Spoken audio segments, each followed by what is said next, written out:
Hey, what is up, everyone? Today we got a pretty cool story. It's narrated by Frederick Surrey.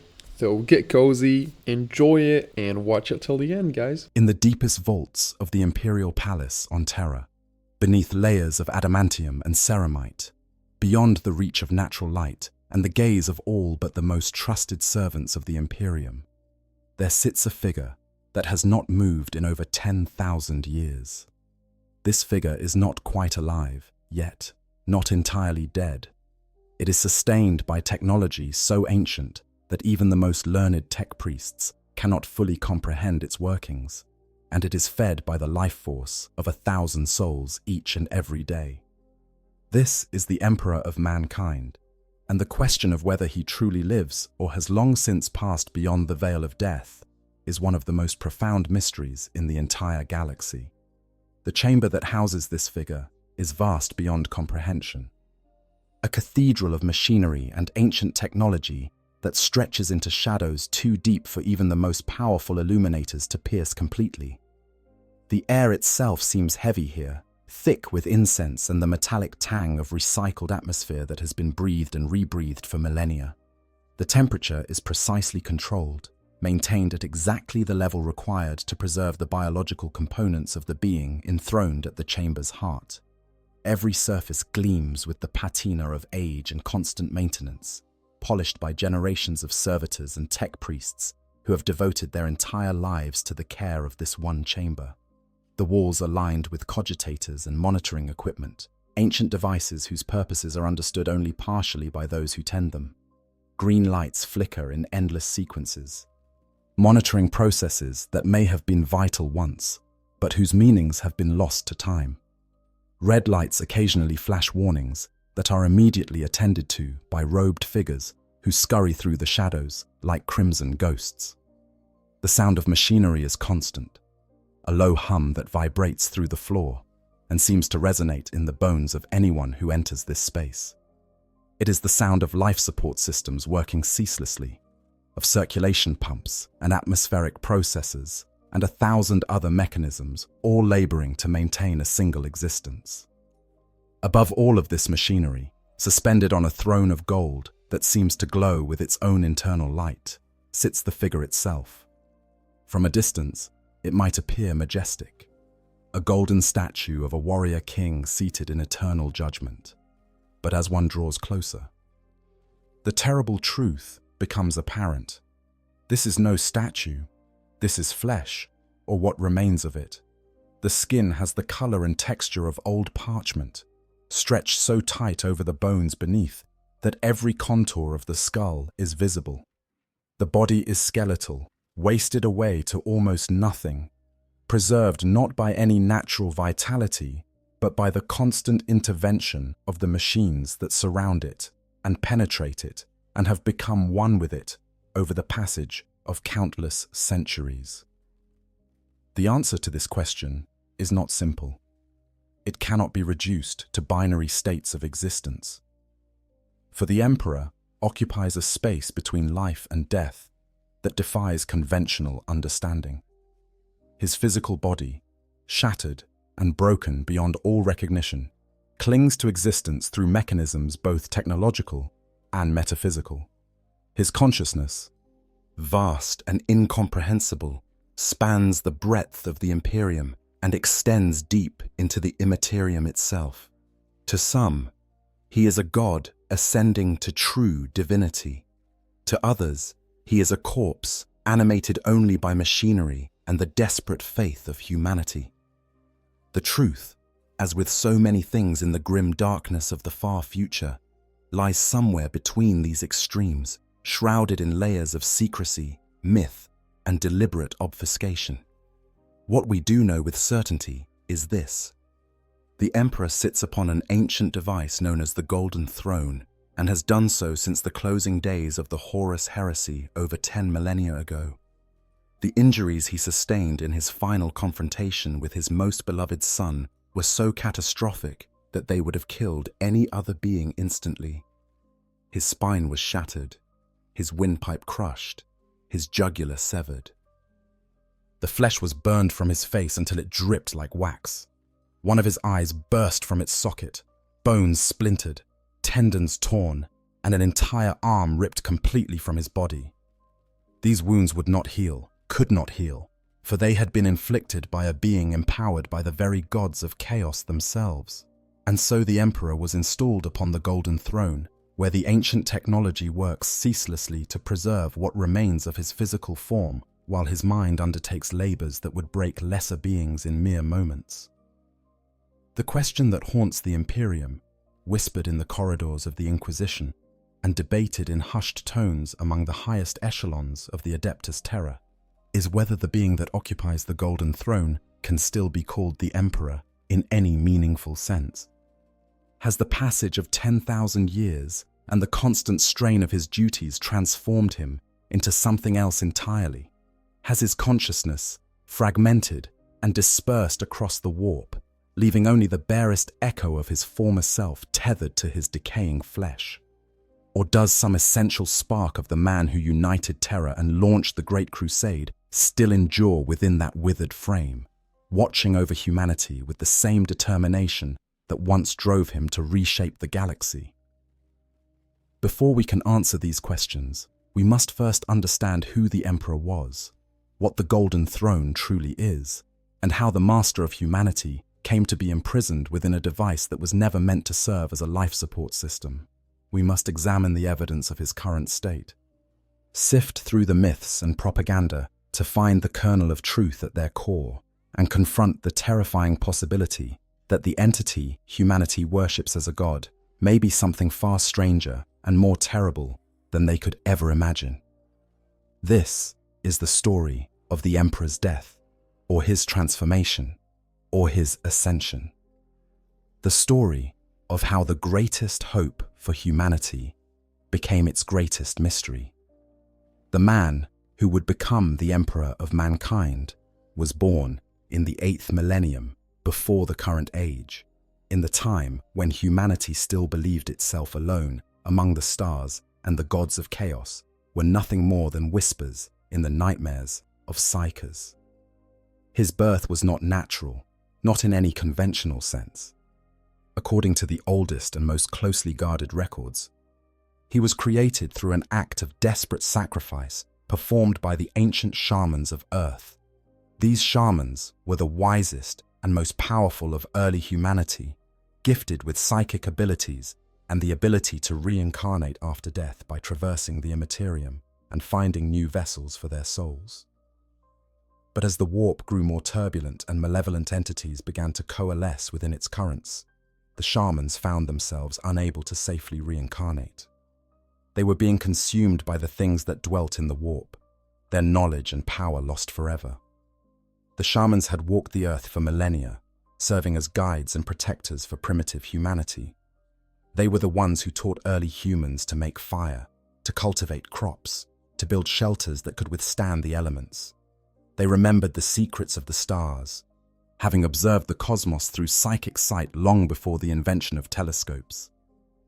They could heal the sick by manipulating the life energies within the body, predict the weather by reading the currents of the warp, and commune with the spirits of the dead by following their essence into the immaterium.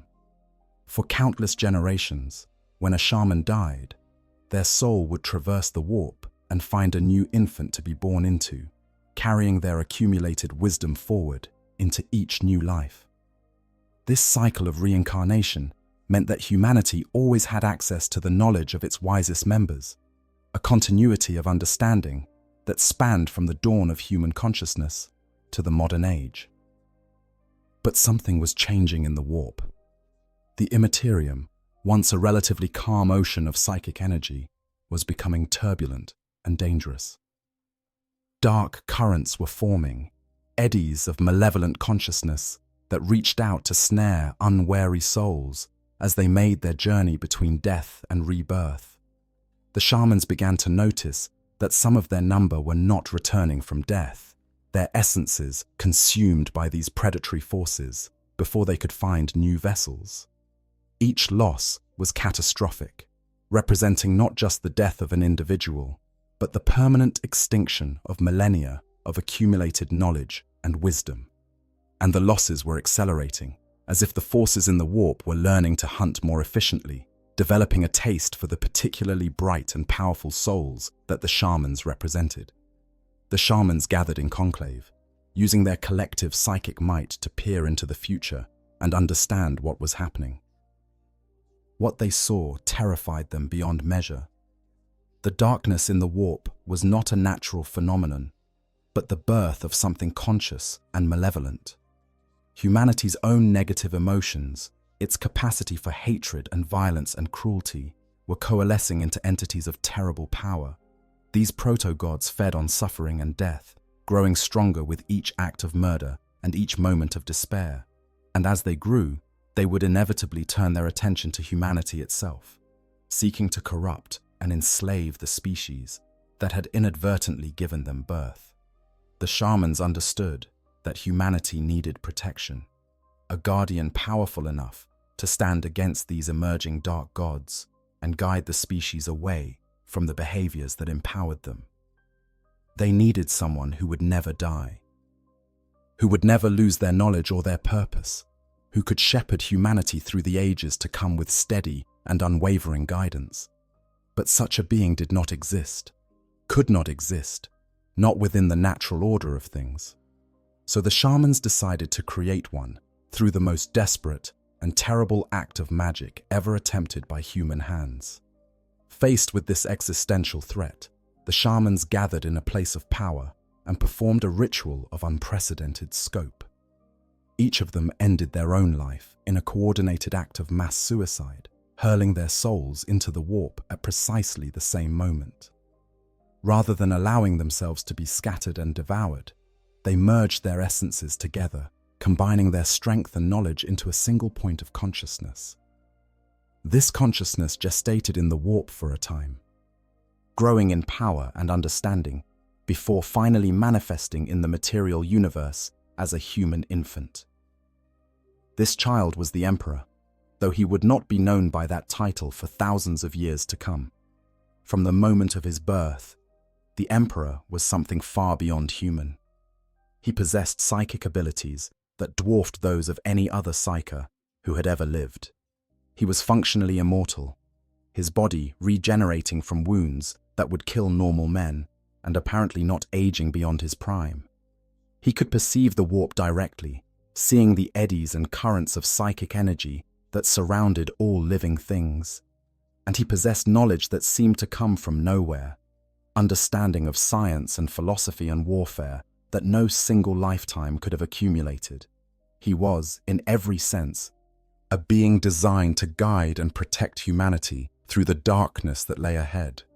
But the Emperor did not immediately reveal himself to the world. Instead, he walked among humanity for thousands of years, watching and learning, and occasionally intervening in human affairs under various guises. He has been many people throughout history, both male and female, both conqueror and peacemaker, depending on what the moment required. He has shaped human civilization from the shadows, gently pushing it toward enlightenment, while trying to prevent the spread of religious superstition and the worship of entities that fed on human emotion. He witnessed the rise and fall of countless empires, saw humanity reach for the stars during the dark age of technology, and watched in horror as that civilization collapsed into the nightmare of the Age of Strife. During the Age of Strife, humanity was nearly exterminated. The warp storms that raged throughout the galaxy made interstellar travel impossible, cutting off human colonies from one another and leaving them vulnerable to Xenos predators and internal collapse. On Terra itself, civilization fractured into hundreds of competing factions, each one controlling a portion of the planet and waging endless war against its neighbors. It was during this period that the Emperor finally emerged from the shadows and claimed his destiny. He revealed himself as a warlord of incredible power and charisma, commanding an army of gene-enhanced super soldiers known as the Thunder Warriors. With these warriors at his side, he launched the Unification Wars, a brutal campaign to bring all of Terra under his rule. The Unification Wars were not a gentle time. They were characterized by merciless violence and the systematic elimination of anyone who refused to submit to the Emperor's vision. Entire civilizations were wiped from the face of Terra, their crimes ranging from the worship of chaos gods to the refusal to abandon their independence. The Thunder Warriors themselves were brutal instruments of war, powerful but unstable, prone to violence and eventually deemed too dangerous to exist in the new order the Emperor was building. Once Terra was unified, the Thunder Warriors were quietly eliminated, replaced by the far more sophisticated Space Marines who would become the core of the Emperor's military might. But unifying Terra was only the first step in the Emperor's grand design. He had a vision for humanity that extended far beyond a single planet. He saw a future where humanity would reclaim its lost colonies, where it would become the dominant power in the galaxy, free from the influence of Xenos civilizations and immune to the corruption of chaos. To achieve this vision, he needed armies beyond counting, generals of unparalleled skill, and a means of binding his empire together across the vast distances of space. To address the first two needs, he created the Primarchs, 20 superhuman sons engineered from his own genetic material and imbued with a portion of his power. Each was designed for a specific role in the coming crusade, each a masterpiece of genetic engineering and warpcraft. But the Primarchs were stolen from the Emperor's laboratories before their maturation could be completed. The Chaos Gods, recognizing the threat that the Emperor's plans represented, reached through the barriers between reality and the warp and scattered the infant Primarchs across the galaxy. This was a devastating setback, but the Emperor did not abandon his plans. Instead, he used the genetic template of the Primarchs to create 20 Space Marine legions, vast armies of transhuman warriors who would reconquer the galaxy in humanity's name. And then he set out to find his lost sons, knowing that they would have grown to adulthood on whatever worlds they had landed upon. The Great Crusade that followed was the most ambitious military campaign in human history. For 200 years, the Emperor led his armies from the front, personally commanding the conquest of thousands of worlds. He found his scattered sons one by one, each having become a figure of legend on their adopted homeworlds, and placed them at the head of their respective legions. Together, the Emperor and his Primarchs seemed unstoppable. They pushed back the Xenos forces that had preyed on isolated human colonies. They destroyed the remnants of human civilizations that had been corrupted by chaos or descended into barbarism, and they brought world after world into the fold of the nascent Imperium of man. But the Emperor's greatest achievement during this time was not military, but technological. He had discovered something during his long life on Terra, something that would change the course of human history if he could make it work. Deep beneath the mountains of Terra, buried in the ruins of an ancient civilization, he had found a device of incredible power. This is where our story takes us next, to the very heart of the Emperor's vision for humanity and the technology that would eventually become both his greatest hope and his eternal prison. The discovery of the Golden Throne is shrouded in mystery and contradiction. Some accounts place its finding during the Emperor's time, disguised as Alexander the Great, during his campaigns across Asia. According to these sources, Alexander wept at the banks of the Hyphasis River, not because he had no more worlds to conquer, but because he had found something that made him understand just how vast and dangerous the cosmos truly was. Shortly after this moment, the man who was Alexander disappeared from history, abandoning his conquests and his followers to pursue a higher purpose. What he had found near Hephaestus was the Golden Throne, or at least a fragment of it, buried beneath ruins that predated human civilization itself. Other accounts suggest the throne was discovered much later, during the Dark Age of technology, when humanity's scientific prowess reached heights that would not be matched for thousands of years afterward. In this version of events, the Emperor may have even been involved in the throne's original construction, working alongside the techno-mages of that golden age to create a device that could bridge the material universe and the webway. The truth, like so many things about the Emperor, may be something that only he remembers with any certainty, and he has not been in a position to clarify the matter for 10,000 years. What we do know is that by the time the Emperor emerged from hiding to begin the Unification Wars, he possessed detailed knowledge of a technology that should have been lost forever. The Golden Throne was a relic from an age when humanity understood the fundamental relationship between matter and energy, between the physical universe and the immaterial realm of the warp. It was built using materials that no longer existed in the Imperium, crafted with techniques that had been forgotten when Terra descended into the Age of Strife. The throne represented the pinnacle of human achievement, a device that could amplify psychic power to nearly godlike levels and manipulate the barriers between realities. The Emperor spent decades studying the throne, unraveling its mysteries, learning how to operate its ancient mechanisms. He recruited the brightest minds from the newly conquered territories of Terra, gathering tech priests and scientists who possessed fragments of knowledge from the Dark Age. Together, they worked to restore the device and adapt it for the Emperor's purposes. The throne's original function, whatever it might have been, would be repurposed for something far more ambitious. The Emperor intended to use it as nothing less than a key to unlock the Eldar Webway and grant humanity access to the greatest transportation network in the galaxy. The Webway itself is one of the wonders of the ancient galaxy, a network of tunnels that exist in a pocket dimension that runs parallel to both real space and the warp. These tunnels were built by the Old Ones, the first and greatest of the galaxy's civilizations, during their war against the Satan and the Necrons millions of years ago. The Old Ones had created several races as warriors and servants in this conflict, including the ancestors of the Eldar, and they had built the Webway to allow rapid movement of their forces across the galaxy without exposing them to the dangers of warp travel. The tunnels were constructed from a material that was fundamentally resistant to warp energies, creating a safe passage through a realm that would otherwise be filled with predatory entities seeking to consume any travelers foolish enough to enter it. The Golden Throne is not, as many believe, simply a life support system for the Emperor's broken body. That function, vital as it is, represents only a tiny fraction of what the device was designed to do. The Golden Throne is a product of the Dark Age of technology, that golden era of human history when mankind's understanding of science and the warp far exceeded anything that exists in the current millennium.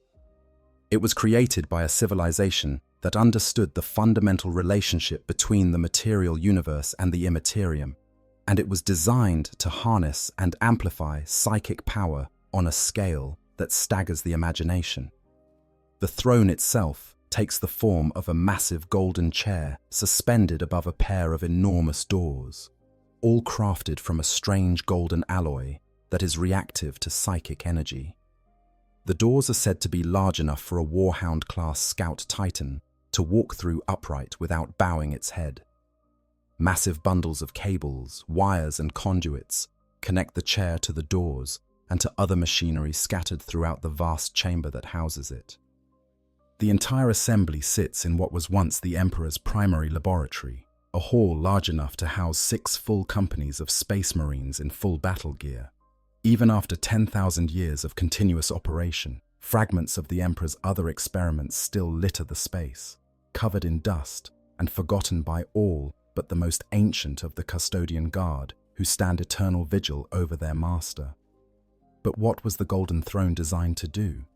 The answer to that question reveals one of the Emperor's most ambitious and closely guarded secrets. The throne was meant to be a key, quite literally, to the Eldar Webway. The Webway is a network of tunnels that exist within, but separate from the warp, built by the ancient Old Ones and later perfected by the Eldar.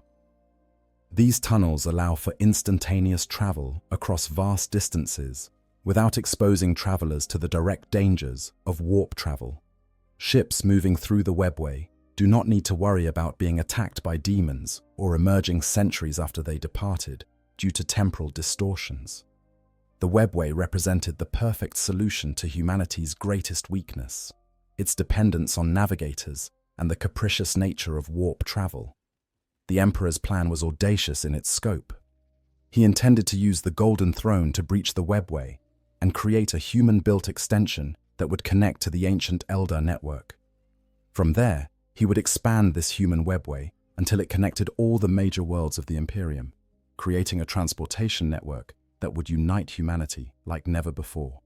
No longer would the Imperium be vulnerable to warp storms that could cut off entire sectors for decades or centuries.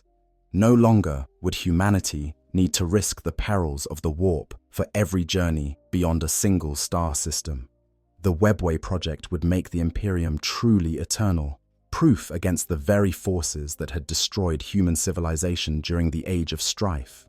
But the project required the Emperor's constant attention and an enormous expenditure of psychic energy. The Elder had built the original webway from materials that were naturally resistant to the warp, preventing the predators of the Immaterium from breaching into the tunnels. Humanity did not possess such materials and could not replicate them.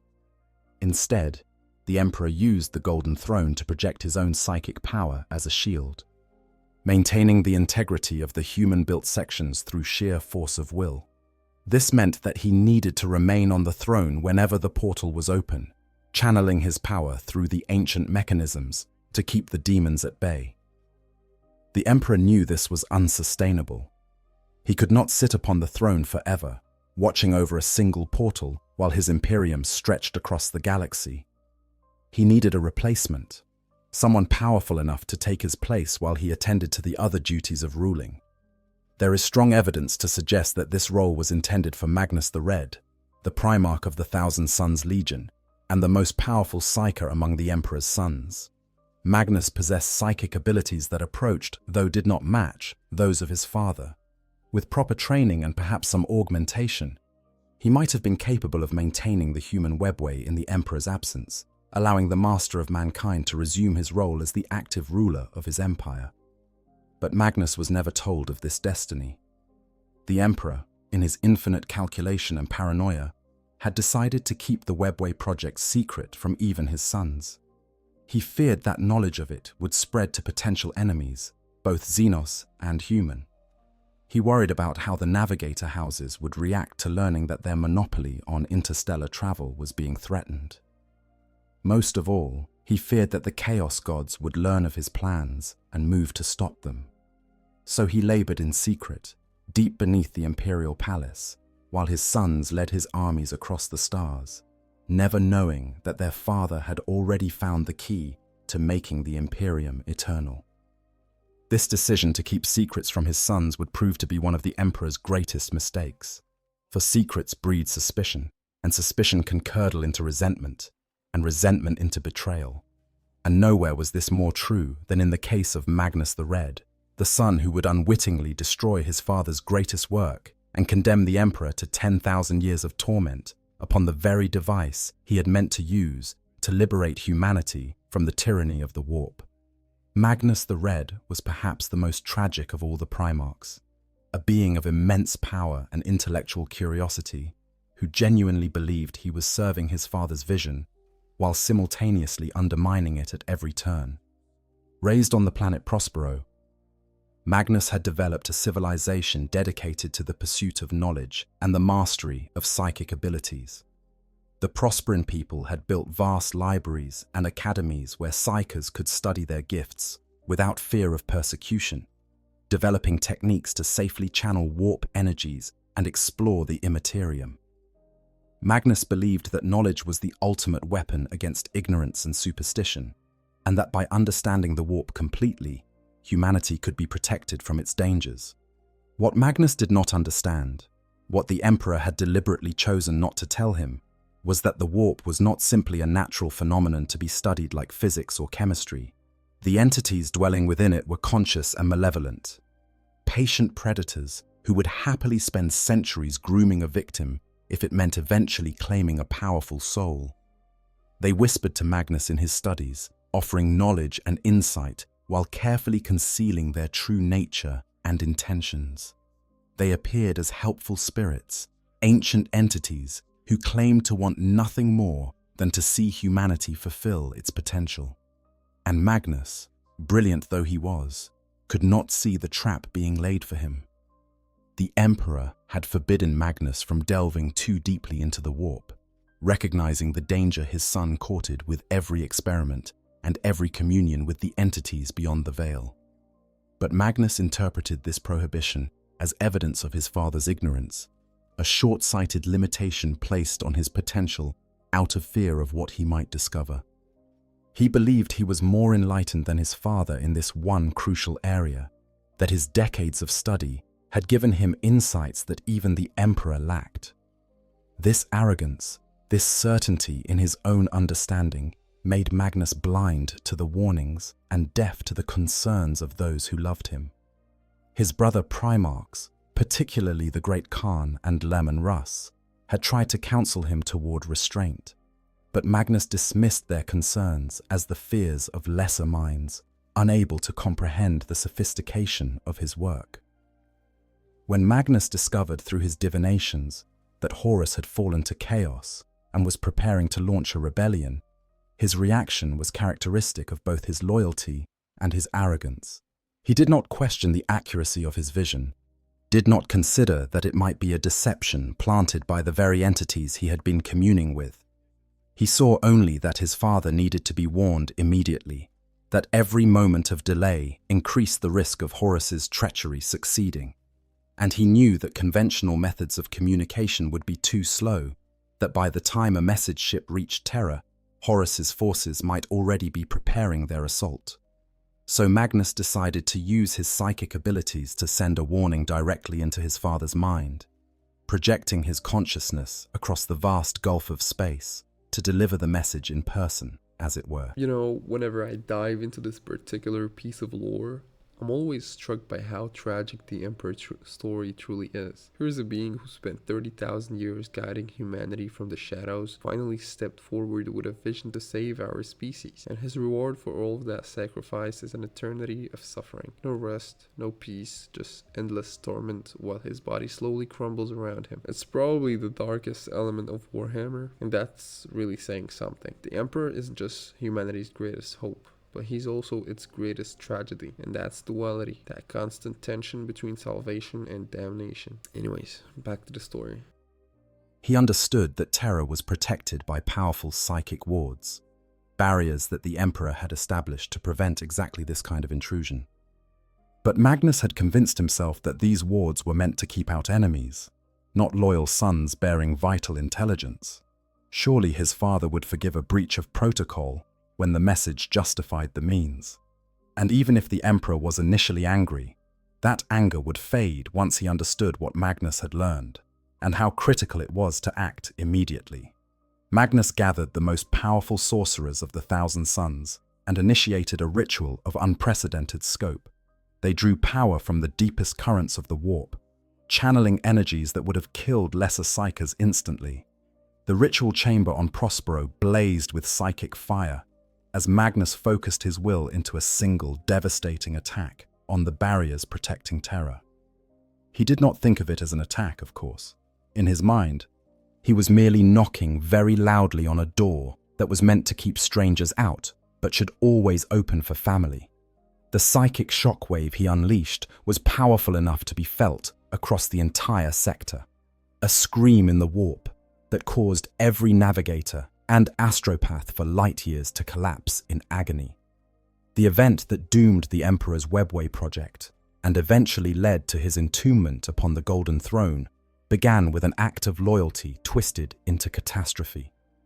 Magnus the Red, despite being forbidden by his father from delving too deeply into the mysteries of the warp, had continued his psychic researches on his homeworld of Prospero.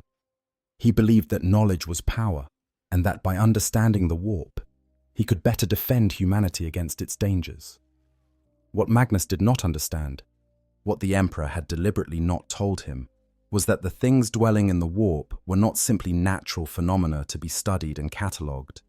They were malevolent entities with their own agendas, and they were perfectly capable of manipulating even the most brilliant minds if given the opportunity.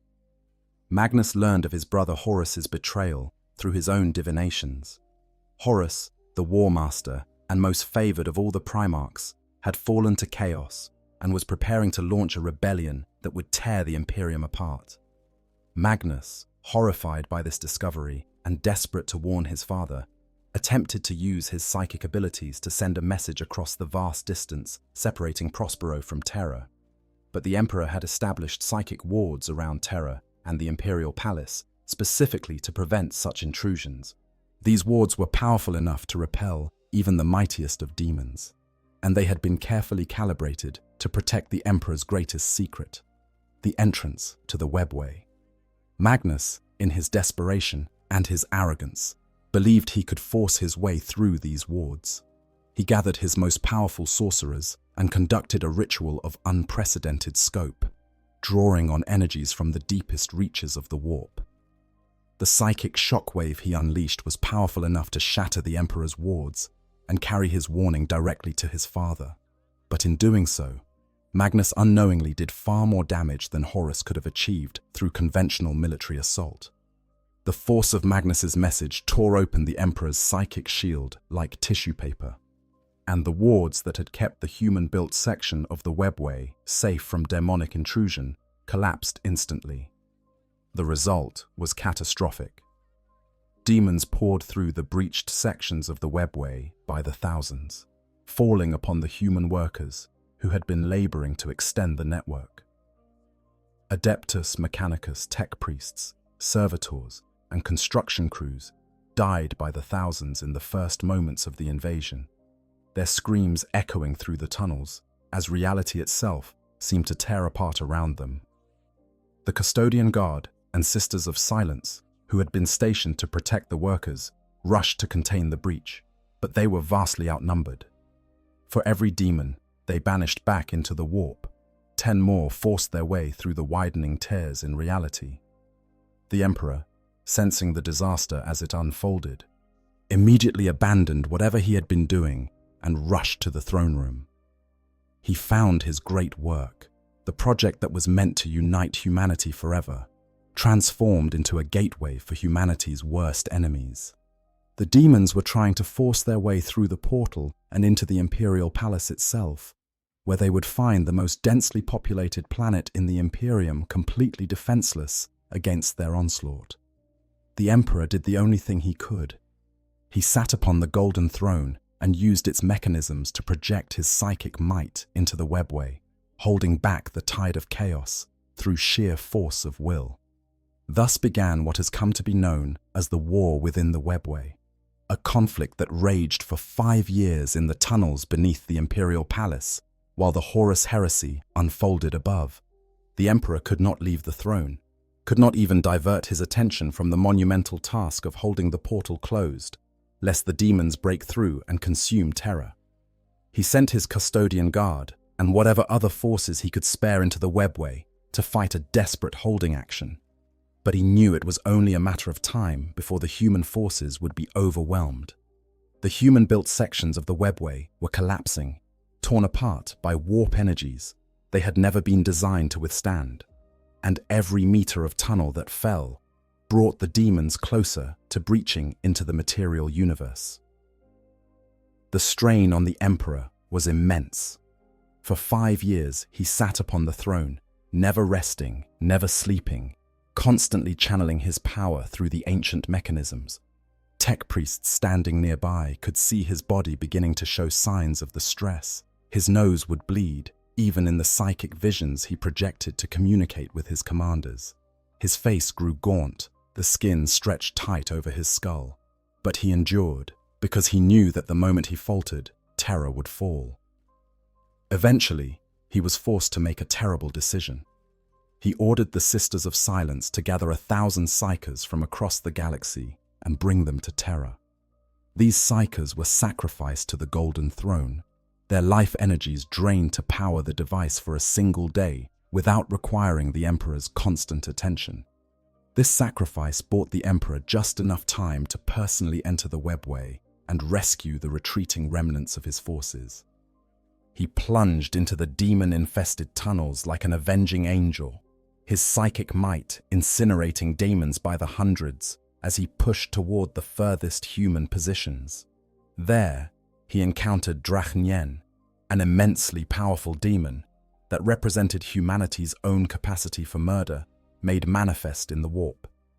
The Emperor fought this demon in single combat and eventually sealed it within the body of one of his custodian guard, ordering the man to run as far and as fast as he could into the depths of the webway, taking the demon far from Terra and the Emperor's presence. With the human forces extracted and the portal sealed, the Emperor returned to the throne and resumed his vigil. The webway project was finished, destroyed by Magnus's well-intentioned but catastrophic mistake. But the portal could not be simply closed and forgotten. The damage was too severe, the breach too wide. If the Emperor were to leave the throne for even a moment, the demons would force their way through and Terra would be consumed. He was trapped, bound to the Golden Throne not by choice but by necessity, forced to maintain a psychic barrier that would have broken any other being in moments. And this was the state he was in when Horus's rebellion reached Terra and the final confrontation of the heresy began. The siege of Terra was a nightmare of epic proportions. The traitor legions, bolstered by demonic allies and armed with weapons that could crack continents, laid siege to the cradle of humanity with the explicit goal of destroying the Emperor and claiming the galaxy for chaos.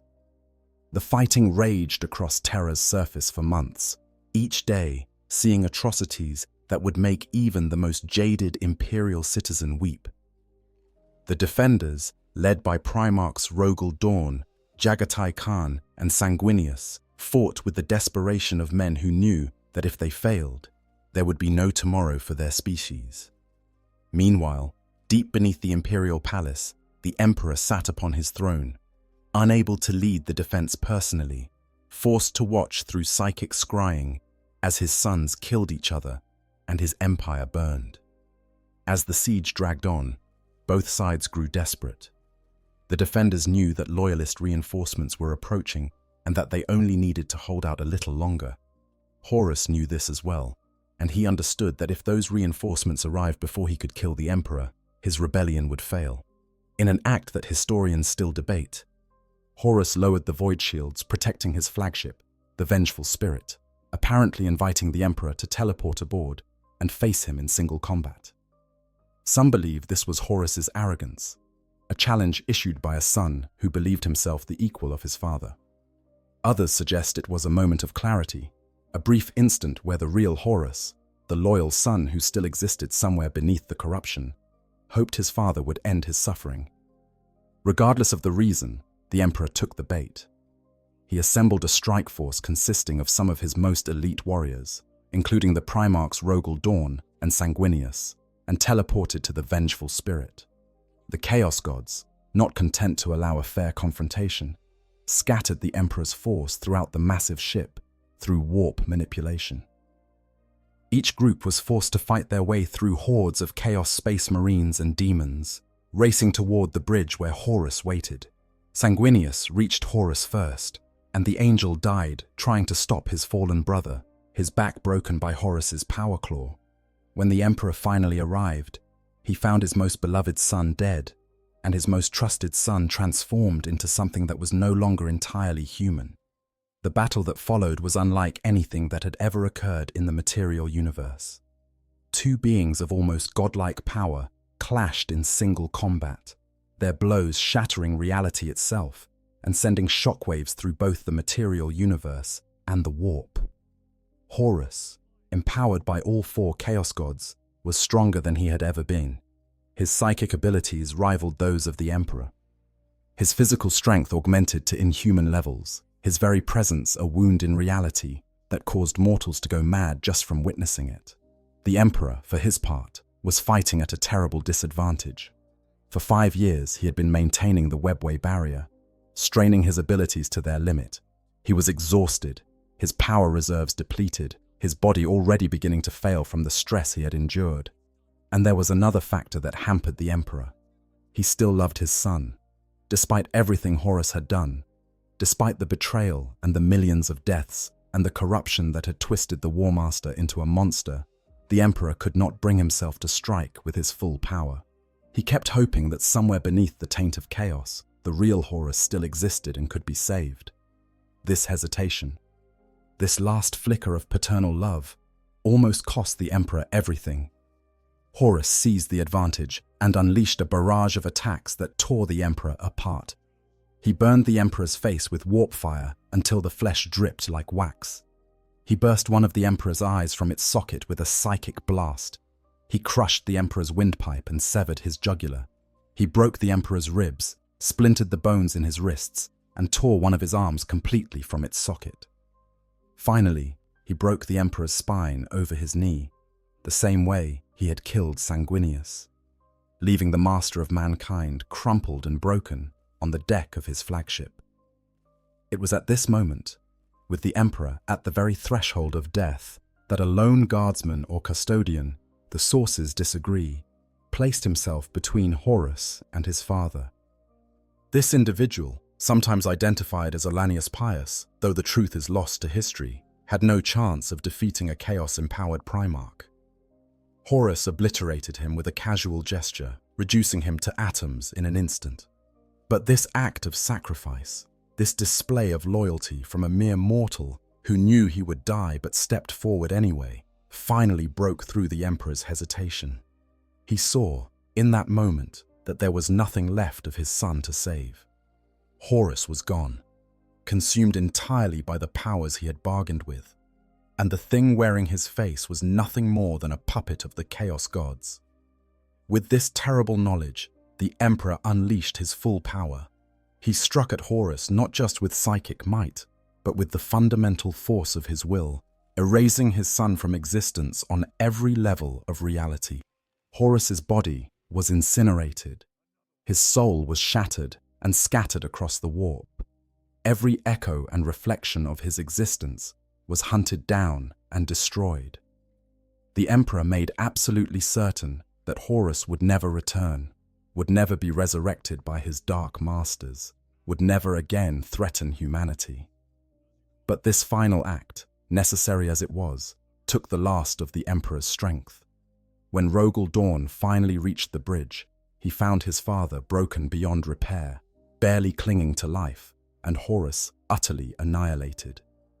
Dawn carried his father back to Terra, to the Golden Throne, where the most skilled apothecaries in the Imperium examined him and declared that his wounds were mortal. The Emperor could not be saved, could not be healed. His body was dying, his organs failing one by one, his blood leaking from 100 wounds that refused to close. There was only one option: install him upon the Golden Throne and use its life support functions to keep him alive long enough to perhaps find a way to heal him. But everyone present understood that this was a desperate measure, a temporary solution that might buy them time but could never truly save the Emperor. Before the Emperor could be installed on the throne, there was a brief moment of crisis. Someone needed to sit upon it to maintain the webway barrier while the Emperor was moved, or the demons would break through and consume the planet. Malcador the Sigillite, the Emperor's oldest friend and most trusted advisor, volunteered for this duty. He sat upon the throne and channeled his own psychic might to hold the barrier, knowing that the effort would kill him. And it did, burning out his life force in a matter of hours, reducing him to ash, but buying just enough time for the Emperor to be installed on the throne and resume his vigil. Thus, Malcador's final act of service to his friend was to die so that the Emperor might live, however terrible that life would be. And so the Emperor was bound to the Golden Throne, his shattered body suspended in a tomb of gold and machinery, his consciousness spread across the galaxy and the warp, performing tasks that no other being could accomplish. For 10,000 years he has remained in this state, neither truly alive nor entirely dead, sustained by technology and will and the sacrifice of countless souls. But what exactly does the Emperor do in his current state? What is the nature of his existence? And can the being on the Golden Throne still be called the Emperor in any meaningful sense? To understand the Emperor's current existence, we must first understand the tasks he performs constantly and simultaneously. These duties represent a burden that would crush any lesser being instantly, a workload that requires the Emperor to fragment his consciousness across multiple planes of existence and maintain awareness of countless simultaneous processes. Imagine trying to hold a conversation with someone while simultaneously solving complex mathematical equations in your head, maintaining your balance on a tightrope suspended over an abyss, and fighting off attackers who are trying to kill you. Now multiply that level of multitasking by 1,000 and sustain it without rest for 10 millennia. This is the reality of the Emperor's existence on the Golden Throne. The most well-known of these tasks is the maintenance of the Astronomicon, the psychic beacon that makes warp travel possible across most of the Imperium. The Astronomicon projects from Terra, cutting through the chaotic energies of the warp to provide a fixed point of reference that navigators can use to plot their courses. Without this beacon, ships would be forced to make short, dangerous jumps through the warp, unable to navigate the longer distances required for interstellar trade and military operations. The Imperium, which depends utterly on its ability to move ships between star systems, would fragment and collapse within decades if the Astronomicon went dark. Every ship that successfully completes a warp journey, every cargo of food that arrives to prevent a famine, every military force that deploys to fight off an alien invasion, all of these depend on the unbroken operation of the Astronomicon, and thus on the Emperor's continued attention to this one crucial task.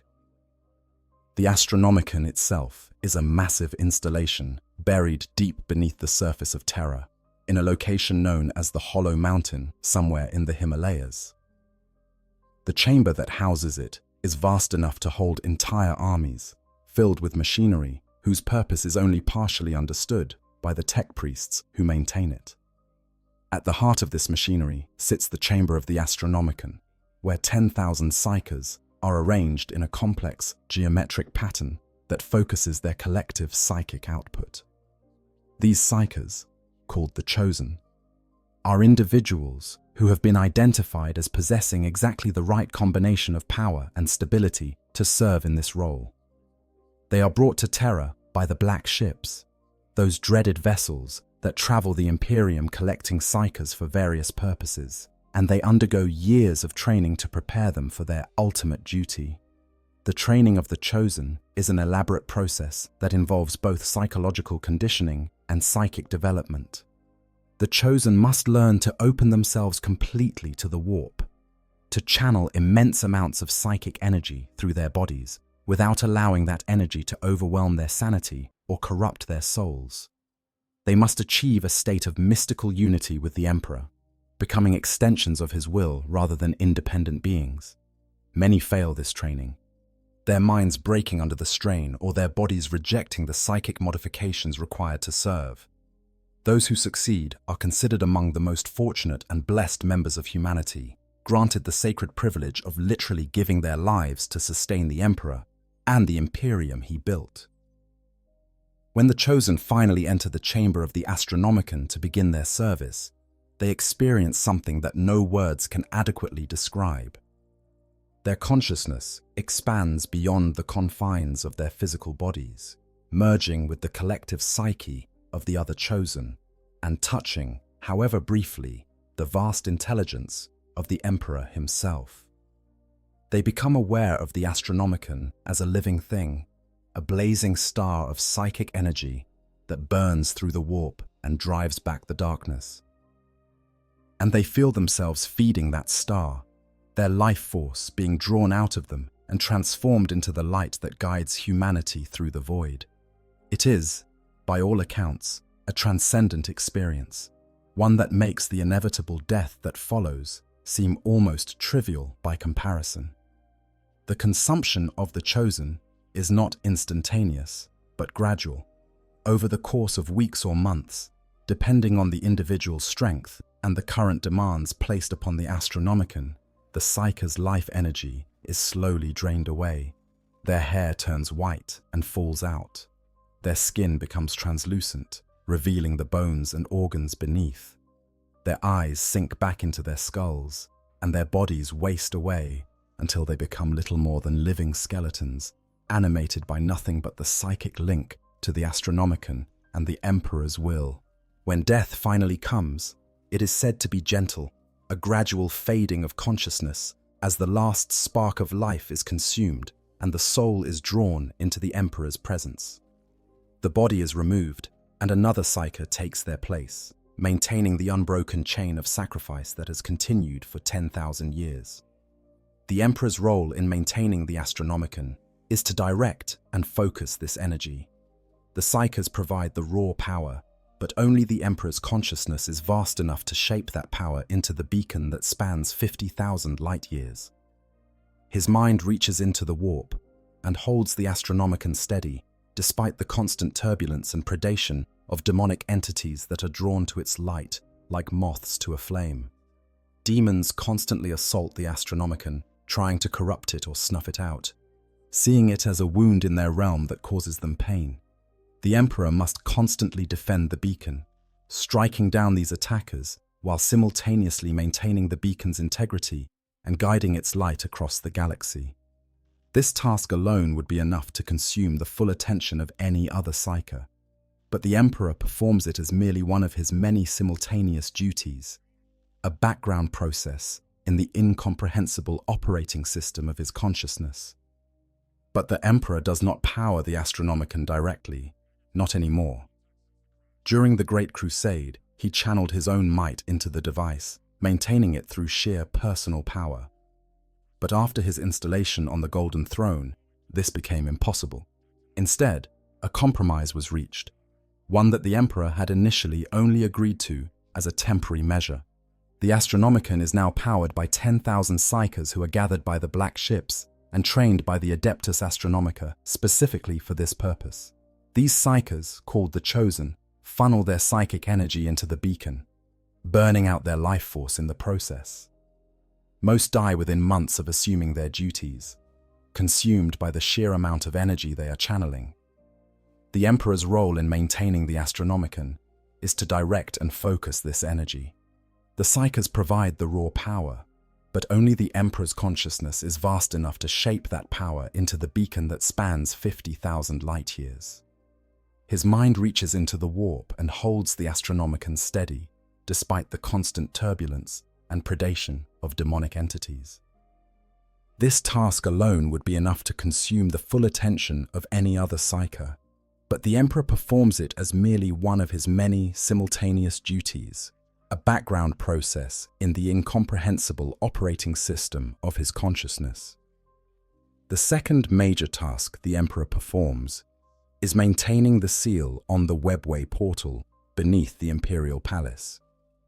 The breach that Magnus created still exists, held closed only by the Emperor's psychic might. If this seal were to fail, demons would pour through the portal in numbers that would make the war within the webway look like a minor skirmish. Terror itself would be consumed within hours, and with it, the entire administrative apparatus of the Imperium would collapse. The Emperor has maintained this seal for 10,000 years, never wavering, never faltering, even as his body has withered and decayed around his consciousness. This seal is perhaps the most important task he performs, the one that he absolutely cannot delegate or reduce his attention from, even for an instant.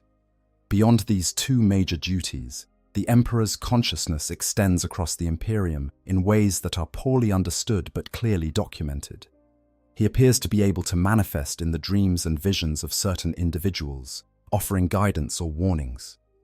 He empowers the Emperor's tarot, a form of divination used by imperial authorities to gain insight into future events and the Emperor's will. He appears to be actively fighting against the Chaos Gods in the warp itself, engaging them in a metaphysical war that has no clear front lines or defined battles, but which nonetheless impacts the fate of entire sectors. Some believe he soul binds psykers to protect them from possession, though how he could perform this task while also maintaining the Astronomicon and the Webway seal is unclear. What is clear is that the Emperor's physical condition has deteriorated dramatically over the millennia. Those few who are permitted to approach the Golden Throne describe a figure that barely resembles a human being anymore. The flesh has withered away until little more than a skeleton remains, covered in parchment-thin skin that is cracked and leaking preservative fluids. The bones are visible through the skin. The face is a skull with only the barest remnants of features. One eye socket is empty, the eye long since burst during the battle with Horus.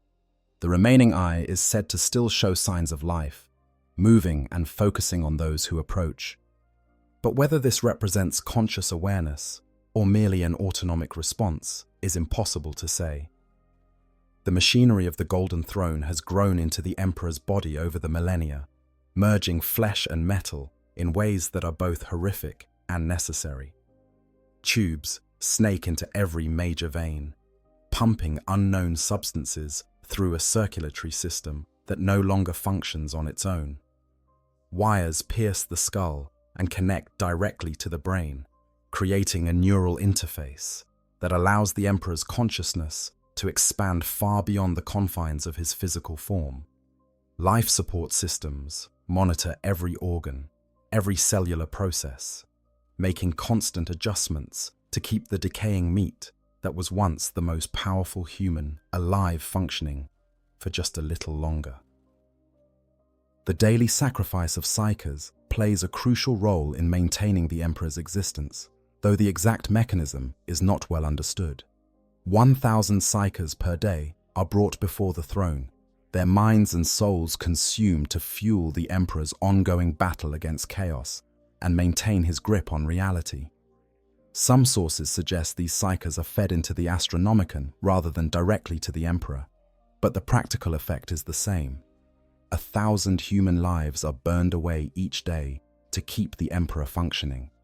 Over 10,000 years, this represents a death toll in the billions, an ocean of souls sacrificed to preserve a single consciousness. Is this being still the Emperor? Can we say that the man who unified Terra and launched the Great Crusade still exists within this withered husk? The answer depends on what we mean by existence and identity. The Emperor's consciousness clearly persists in some form. There are too many documented instances of his influence for it to be otherwise. But has that consciousness remained intact, or has it fragmented and transformed into something else entirely? Has the strain of 10,000 years on the Golden Throne eroded his humanity, leaving only the psychic might and tactical intellect, while the person he once was faded into memory? One of the most disturbing pieces of evidence about the Emperor's current state comes from the one person in the current millennium who has actually spoken with him. Robute Guilliman, the Primarch of the Ultramarines and current Lord Commander of the Imperium. Guilliman was resurrected during the events of the Great Rift and eventually made his way to Terra, where he was granted an audience with his father. What transpired during that audience is one of the most closely guarded secrets in the Imperium, but Guilliman's reaction afterwards speaks volumes. He was shaken, deeply disturbed by whatever he experienced in the throne room. He has made cryptic statements suggesting that the being on the Golden Throne is not the father he remembers, that something fundamental has changed. Guilliman seems to perceive the Emperor not as a single unified consciousness, but as a collection of different voices and perspectives speaking simultaneously, a cacophony of thoughts that may or may not be coherent with each other. This description aligns with other accounts from those who have been psychically contacted by the Emperor. They describe hearing multiple voices, feeling the weight of a vast intelligence that seems to be looking at them from several angles at once, as if the Emperor has become less of an individual and more of a collective consciousness spread across multiple planes of existence. Whether this fragmentation is a natural result of his expanded awareness or a symptom of his deteriorating mental state is unknown. There is also the question of what the Emperor does with his consciousness in the warp. Multiple sources, some more reliable than others, suggest that the Emperor is constantly engaged in a war with the Chaos Gods on their own turf. He is said to fight against demonic incursions, to shield particularly important individuals from corruption, to battle directly against the gods themselves, in conflicts that take place in realms where conventional concepts of space and time have no meaning.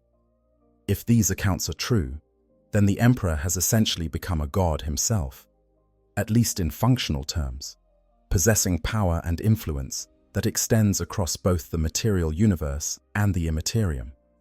But all of this assumes that the Golden Throne continues to function, and there is mounting evidence that it is failing.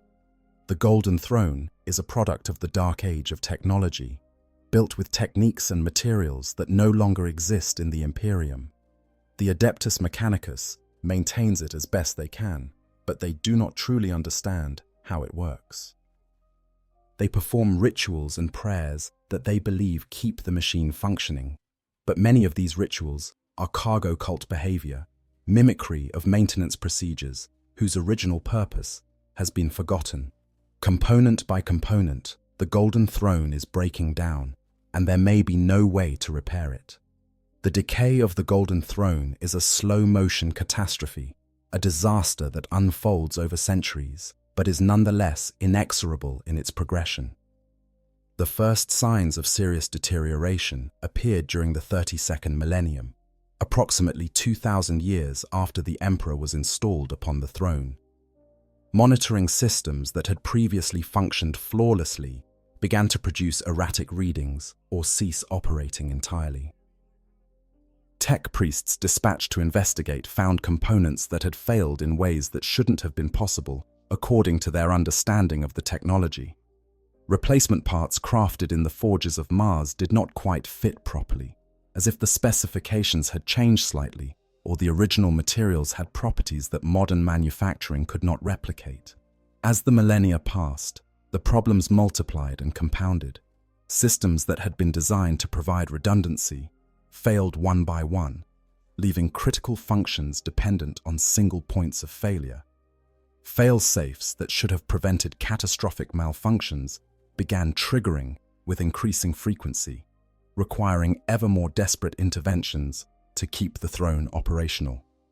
The tech priests responsible for the throne's maintenance found themselves forced to improvise solutions, bypassing safety systems and jerry-rigging connections between components that were never meant to work together. Each such modification solved an immediate problem, but made the overall system more fragile and less predictable. The Adeptus Mechanicus maintains enormous archives of maintenance logs and diagnostic data related to the Golden Throne, but these archives tell a story that grows more worrying with each passing year. The power consumption of the throne has been steadily increasing, requiring more and more energy to perform the same functions. The number of psychers required to feed the Emperor has gradually risen from the original 1,000 per day to numbers that some whisper may be significantly higher, though exact figures are considered a state secret of the highest classification. The throne's structural integrity has been compromised in ways that cannot be easily remedied, with microscopic fractures spreading through components that cannot be replaced because no one remembers how to manufacture them. Perhaps most alarmingly, there have been incidents where portions of the throne's systems have completely failed for brief periods before mysteriously resuming function. During these failures, which can last anywhere from seconds to hours, the affected systems simply cease to operate with no apparent cause. Then, just as mysteriously, they restart themselves, often functioning better than they had before the failure. Some tech priests believe these incidents represent the machine spirit of the throne struggling to maintain itself through sheer force of will. Others, more cynically, suggest that the Emperor himself is using his psychic abilities to directly manipulate the failing technology, essentially holding it together through nothing but mental effort. If this latter theory is correct, it raises terrifying questions about what will happen when the Emperor's attention is finally overwhelmed by the accumulating demands on his consciousness. The first signs of the throne's deterioration appeared centuries ago, when certain monitoring systems began to fail and could not be restored. Tech priests noted with growing alarm that critical components were showing signs of wear, that fail-safes were triggering more frequently, that the entire device was operating outside of its design parameters and had been for millennia. The throne was never meant to be a life support system. It was never meant to run continuously for 10,000 years. The fact that it has functioned for this long is either a testament to the genius of its creators or evidence of the Emperor's will holding it together through sheer psychic force. The Mechanicus has attempted numerous times to repair or replace failing components, but they face an insurmountable problem. They do not truly understand the technology they are trying to fix. The Golden Throne was built during an age when humanity's scientific knowledge far exceeded anything that exists in the current era. The materials it is constructed from do not exist in any current Forge world. The principles underlying its operation are incomprehensible to even the most learned of tech priests, who can describe what the throne does, but not how or why it works. Attempts to manufacture replacement parts using modern techniques invariably fail, with the new components refusing to integrate properly with the ancient systems or failing catastrophically within hours or days of installation. This technological helplessness has driven the Mechanicus to increasingly desperate measures. Secret cults within the organization have dedicated themselves to searching for lost knowledge from the dark age of technology, hoping to find archives or surviving artifacts that might provide insights into the throne's construction. Explorator fleets have been dispatched to the most dangerous regions of the galaxy, following fragmentary clues about Dark Age facilities that might contain the information they need. Hundreds of tech priests have died in these pursuits, and the knowledge gained has been minimal at best. The truth is that the civilization that built the Golden Throne is gone, and with it, the understanding necessary to properly maintain or repair their greatest achievements. Faced with the certainty of the throne's eventual failure and the impossibility of conventional repairs, elements within the Mechanicus began to explore alternatives that would have been considered heretical under normal circumstances. If humanity's technology was insufficient to save the Emperor, perhaps Xenos technology could succeed where human efforts had failed. The Elder, after all, had built the webway that the Golden Throne was meant to access. Surely they possessed knowledge about such devices that could be applied to the problem at hand. And while the craft world Eldar might be too proud and too committed to their own survival to help, there was another faction of their species that might be amenable to negotiation, the Dark Eldar of Komorach. In desperation, elements within the Mechanicus began to explore radical solutions to the problem of the failing throne. One particularly controversial scheme involved reaching out to the Dark Eldar of Komorach, the twisted kin of the craft world Eldar, who dwell in a pocket dimension within the webway. The Dark Eldar possess knowledge of regenerative technologies that far surpasses anything the Imperium can produce, and they have experience working with devices similar to the Golden Throne. A cabal within the Mechanicus, working with certain members of the High Lords of Terror and factions within the Inquisition, arranged for a delegation to travel into the webway and strike a bargain with the Dark Eldar. The terms of this bargain were horrific even by Imperial standards. The Mechanicus would remove the defenses from certain Imperial worlds, allowing the Dark Eldar to raid them freely and take as many slaves as they desired. In exchange, the Dark Eldar would provide the components and expertise needed to repair the failing systems of the Golden Throne. A homunculus, one of the Dark Eldar's master torturers and flesh crafters, was even smuggled onto Terra itself to examine the throne and assess what repairs were necessary. This was a betrayal of everything the Imperium supposedly stood for, but those involved believed the stakes were too high to worry about the cost in human lives. The scheme ultimately failed. The homunculus betrayed the conspirators and went rogue beneath the Imperial palace, conducting grotesque experiments and killing dozens before being hunted down by the Custodes and Inquisitor Erasmus Crowell. The Inquisitor discovered that the Dark Eldar's interest in the Golden Throne went beyond simple payment for services rendered. The components they were replacing contained genetic material from the Emperor himself, and the Dark Eldar planned to use this material to create their own version of the Golden Throne, a device they called the Dark Throne that would serve as a psychic battery to power their own defense against demonic incursions in Komorach. Even after the plot was exposed and the conspirators arrested or killed, elements within the Mechanicus continued their negotiations with the Dark Eldar. A delegation of tech priests and Xanthite inquisitors launched an expedition into the webway, fighting their way through harlequins and demons to reach Komorach itself. There, they completed some form of dark bargain with the Dark Elder, exchanging billions of human lives for a temporary reprieve in the throne's decay. According to Inquisitor Crowell's assessment, this bargain has bought the Imperium only a few centuries at most.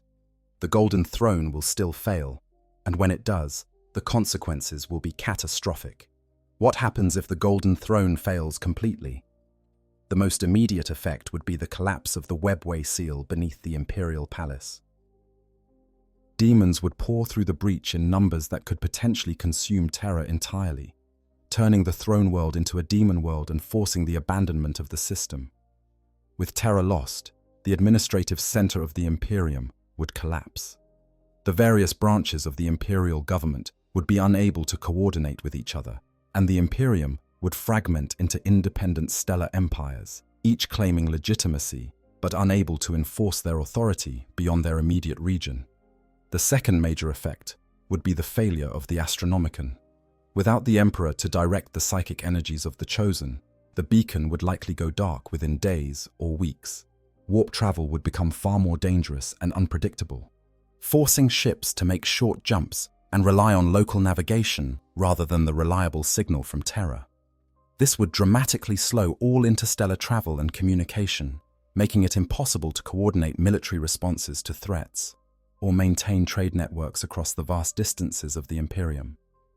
Within a generation, most worlds would be effectively isolated, cut off from the larger Imperium, and forced to fend for themselves. But there is a third possibility, one that has been whispered about in the highest circles of the Inquisition and the Mechanicus for millennia. What if the Emperor's death, far from being the end of humanity's hope, was actually the beginning of something new? What if the Emperor, freed from the constraints of his failing body and the demands of the Golden Throne, could finally complete a transformation that has been building for 10,000 years? This is the basis of the Star Child theory, one of the most controversial and dangerous ideas in the entire Imperium. The Star Child theory proposes that the Emperor's soul is not entirely bound to his physical body, that much of it has already drifted away into the warp, where it exists as a nascent warp entity. This entity, called the Star Child or the Numen, represents the hope and faith of all humanity, empowered by the worship of trillions of imperial citizens over 10 millennia.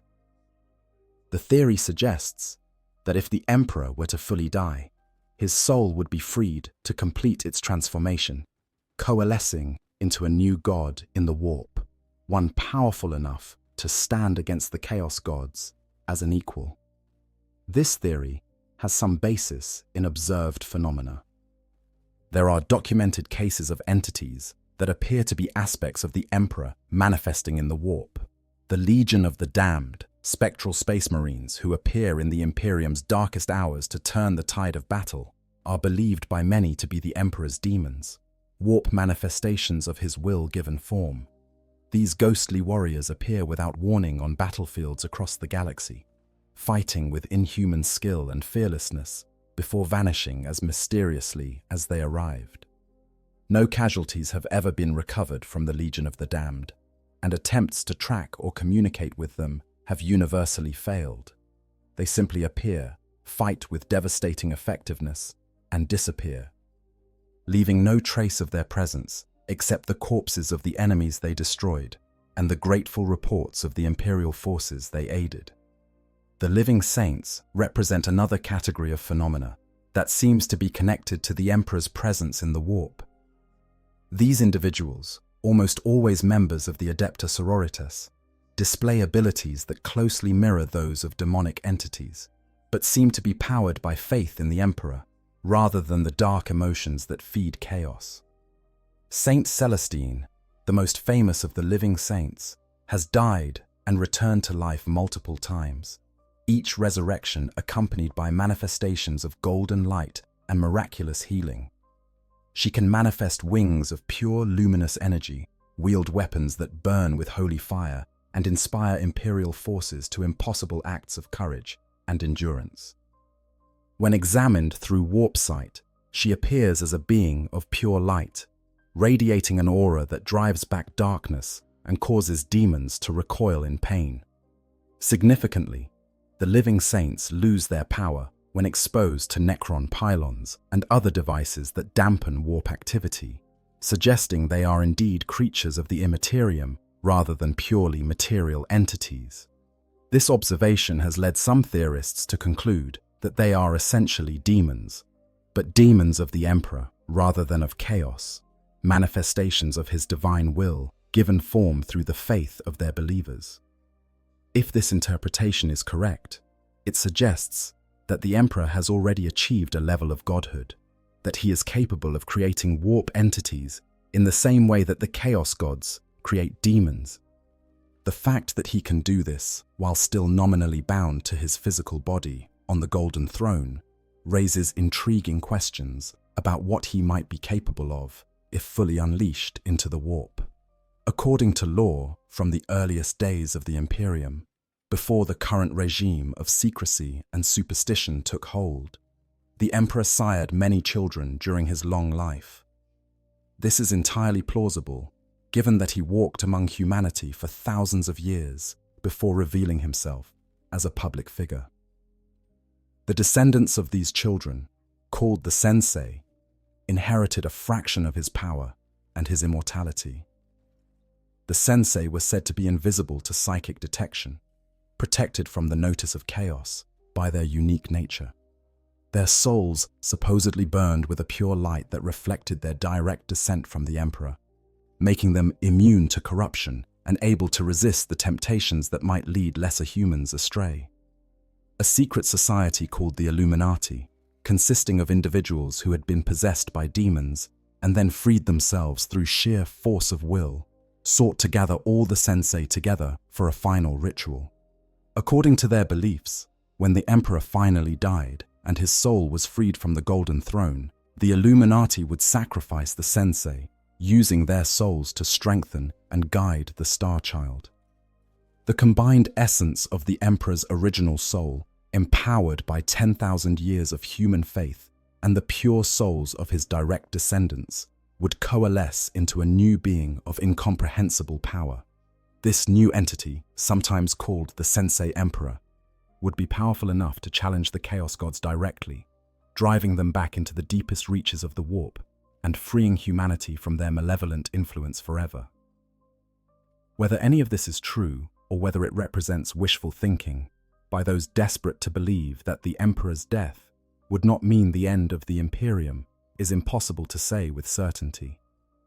The Inquisition has declared such theories to be dangerous heresy, potentially the work of Tsientian cults seeking to destabilize the Imperium by making people believe that killing the Emperor would somehow save humanity.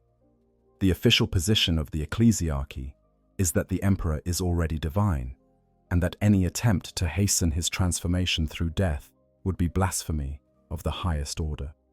Those caught spreading the Starchild theory are typically executed after extensive interrogation to determine whether they are sincere, if misguided believers, or actual agents of chaos seeking to undermine the Imperium from within. But the theories persist, whispered in the shadows by those who look at the failing Golden Throne and see not disaster, but opportunity. Radical elements within the Inquisition, particularly those of the Harusian and resurrectionist philosophies, continue to research the Starchild theory despite its forbidden status. They gather accounts of miracles and divine interventions, documenting every instance where the Emperor's influence appears to manifest in the material universe. They study ancient texts from before the heresy, looking for clues about the Emperor's true nature and his plans for humanity's evolution. And some of them, the most radical and dangerous, actively work toward precipitating the Emperor's death, believing that his transformation into a true god is the only hope for humanity's survival in a galaxy that grows darker with each passing year. There is another aspect of the Starchild theory that must be considered, one that comes from the most recent lore and provides a possible explanation for the change in the Emperor that Guilliman perceived. According to accounts from the final battles of the Horus heresy, when the Emperor prepared to strike down Horus, he made a terrible choice. He cast away a portion of his own soul, the part that contained his compassion, mercy, and love, because he knew these emotions would make him hesitate at the crucial moment.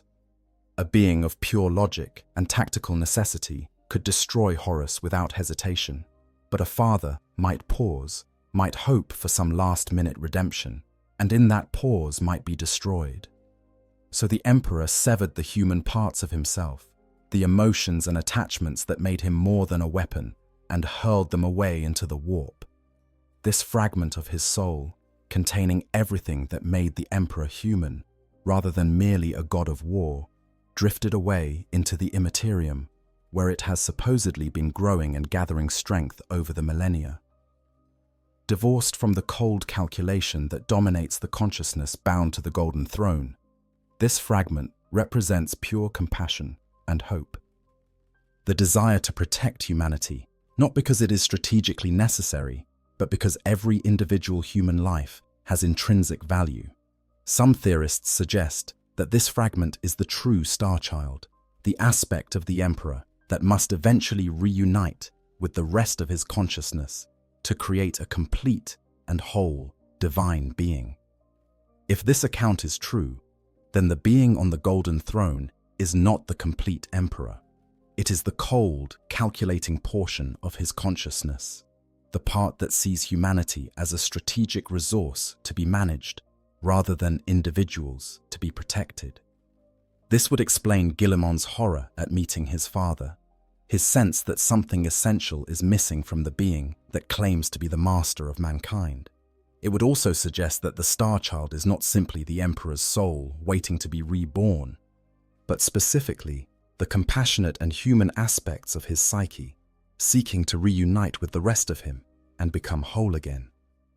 Until that reunion occurs, the Emperor remains fragmented and incomplete, capable of immense power, but lacking the wisdom and compassion that would be necessary to truly guide humanity toward a better future. The question of whether the Emperor is becoming a god cannot be separated from the question of what a god actually is in the Warhammer universe. The Chaos Gods are not supernatural beings in the traditional sense. They are psychic entities formed by the collective emotions and beliefs of sentient beings, particularly strong emotions like rage, hope, despair, and pleasure. They exist in the warp and can manifest effects in the material universe through their demons and through corrupting mortal servants. If we accept this definition, then the Emperor has many of the characteristics of a god already. He exists partly in the warp, draws power from human belief, and can manifest effects in the material universe that appear miraculous. The rise of the imperial cult has certainly contributed to this process. When the Emperor walked among humanity, he explicitly rejected worship and claimed to be merely a very advanced human rather than a divine being.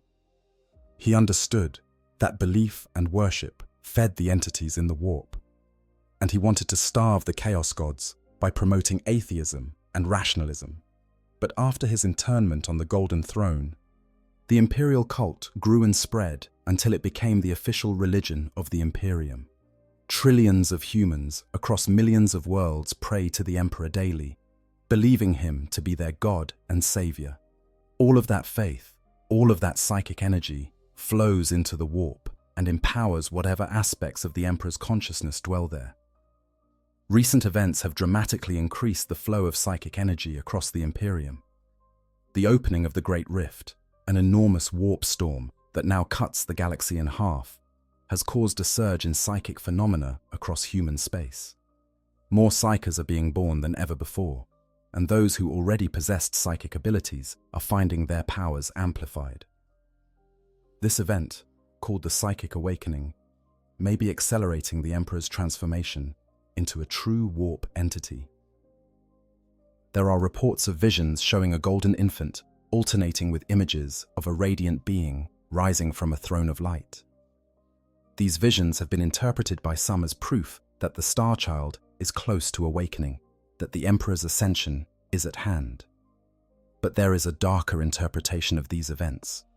The Chaos Gods have long sought to corrupt or destroy the Emperor, and they have failed at both for 10,000 years. But what if they have actually succeeded in a way that nobody expected? What if the Emperor in his current state, is already transforming into a fifth chaos god, one that represents order and tyranny and the sacrifice of individual liberty for collective survival. The Imperium that worships the Emperor is not a paradise. It is a totalitarian nightmare, where human life is measured only by its utility to the state, where billions labor in horrific conditions, where entire populations are exterminated for the slightest hint of deviance from orthodox belief. If the Emperor absorbs the psychic imprint of the Imperium he created, if he becomes the god of that empire, what kind of entity would he become? Would he be a force for good, a protector of humanity against chaos?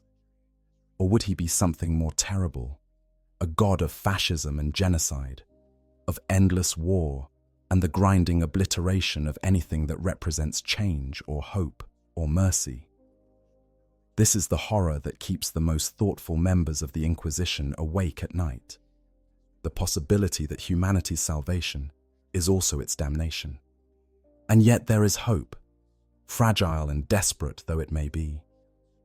The Terminus Decree, a sealed edict locked away in the fortress of the Grey Knights, has finally been revealed. According to this decree, written by the Emperor himself before the heresy, the Emperor must never be allowed to leave the Golden Throne, either through resurrection, rebirth, or ascension. If such a thing were to occur, the Grey Knights are commanded to return him to his terrible duty by any means necessary, no matter who opposes them. This suggests that the Emperor himself foresaw the possibility of his transformation and judged it unacceptable. He would rather remain in eternal torment than risk becoming something that could threaten humanity more than his absence would. But there are other hints that something more complex is happening. Shortly before the Great Rift opened, the Fabricator General attempted to expedite the repair of the Golden Throne by making a deal with the Dark Elder. When this plot was uncovered, it was discovered that Malcador the Sigillite, in his final moments before dying on the Golden Throne during the heresy, had a vision. He saw that the Golden Throne was actually healing the Emperor, slowly reconstructing his shattered body and repairing the catastrophic damage from his battle with Horus. According to this vision, the Emperor is essentially waiting to wake up, like a patient in an extremely long coma. The question is, what will happen to the Webway breach and the Astronomicon if someone does wake him? This revelation complicates everything.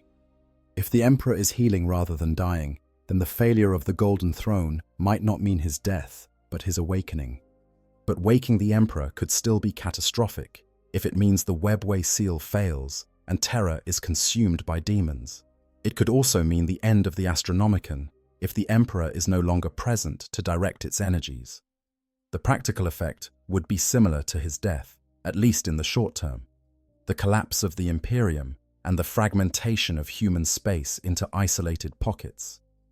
But it would also mean that the Emperor could potentially return to active leadership, guiding humanity through the crisis personally, rather than through dreams and visions. The truth about the Emperor's current state may be that all of these interpretations are partially correct. He is simultaneously dying, healing, transforming, and fragmenting.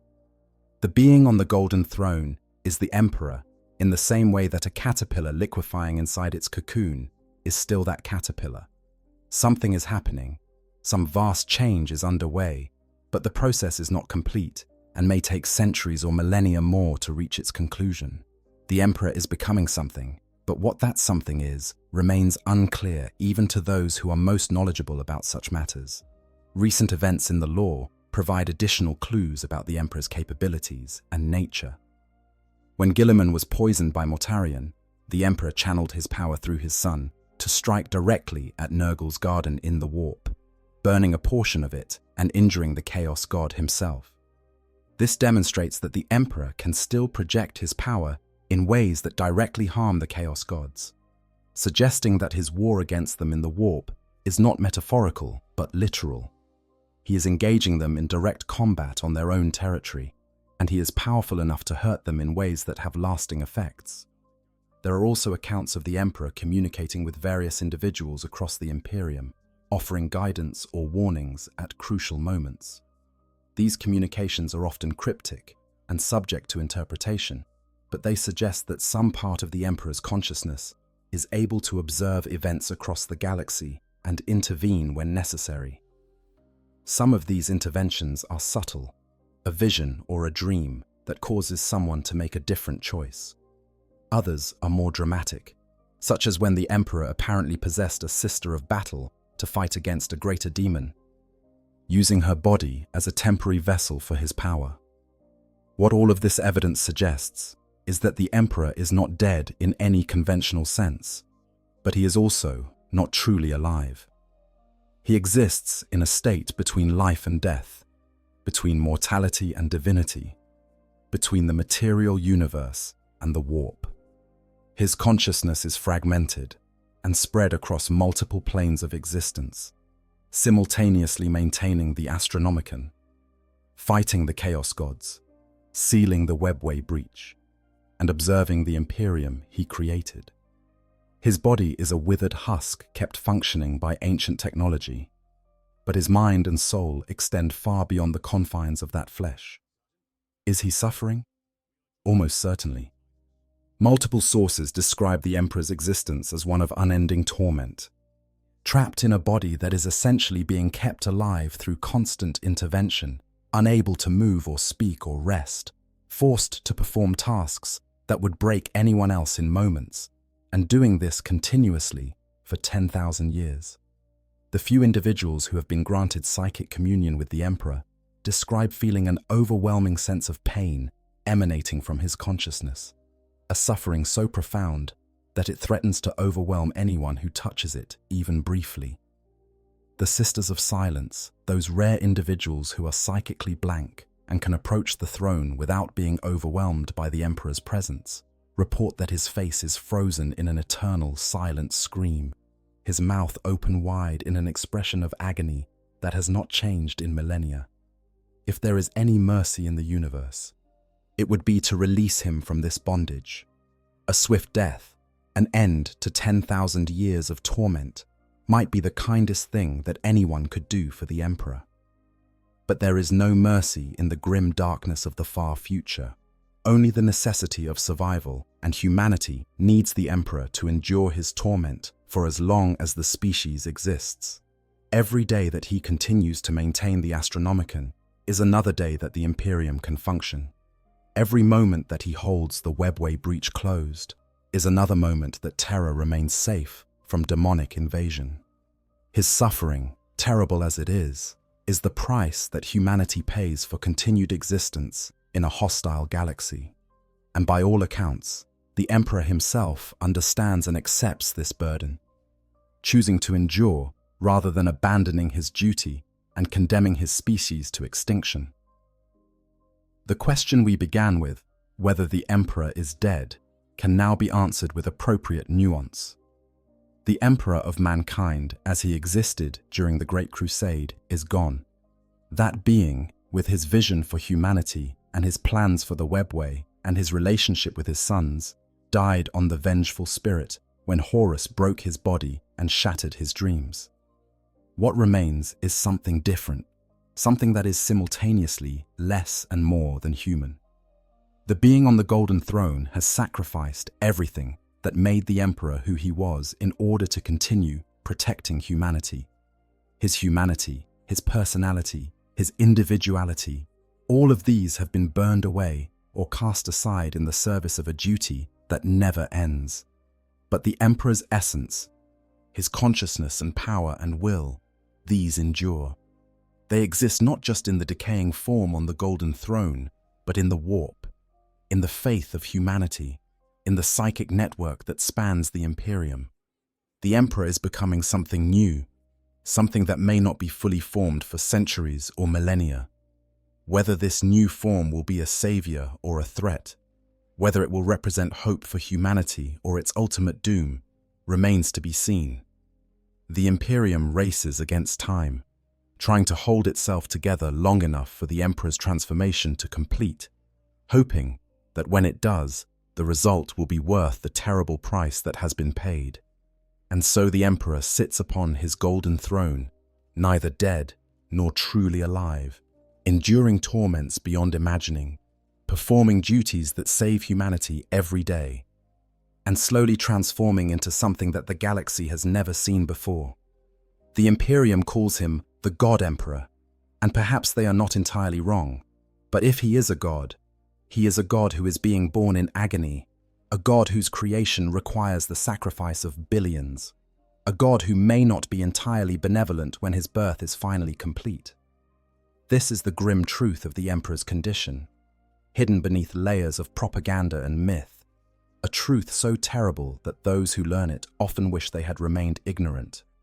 The Imperium marches forward into an uncertain future, guided by the flickering light of the Astronomicon and the fading presence of a being who may already be more concept than individual. And somewhere in the depths of the warp, something stirs. Something made of faith and pain and the accumulated psychic energy of 10,000 years of worship. It grows stronger with each passing year, fed by the belief of trillions and the suffering of the Emperor himself. One day, perhaps soon by the standards of galactic time, it will be ready. And on that day, humanity will discover whether the Emperor's death is the end of their story or the beginning of a new chapter in their long and bloody history. If you've made it this far, thank you for joining me on this deep dive into one of Warhammer 40K's greatest mysteries. The Emperor's fate is one of the most fascinating aspects of the lore, a question that has no simple answer and gets more complex with each new revelation. Whether you believe he's a suffering martyr, a nascent god, a fragmenting consciousness, or something else entirely, the Emperor remains the linchpin of the Imperium and the focus of humanity's desperate hope for survival. If you enjoyed this exploration of the Golden Throne and the truth behind the God Emperor, please consider liking this video and subscribing to the channel for more deep dives into Warhammer 40K lore. The Emperor protects, but only if we remember the terrible price of that protection. I hope you guys enjoyed the story. Make sure to hit the subscribe, like, share button, whatever you want. Give me some feedback if there's any. And yeah, sleep well.